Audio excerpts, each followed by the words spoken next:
She's talking about living in the haunted house and having a very difficult journey so far. And absolutely, I have had a really interesting week. This is my last day in Montana, and I don't know if I'll be back unless I'm called here.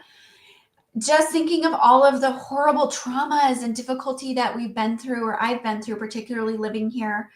We lost our daughter Grace here. I was very sick and diagnosed with Lyme disease. Pretty much lost 2 businesses because I was so sick and couldn't work anymore. And now I do this, which I love, and it's really aligned to me. So I'm grateful. And we healed here. Somehow we healed in this dark, a place that feels very dark for me. And we did it. And so there's all these mixed emotions. And I see that being here made me who I am.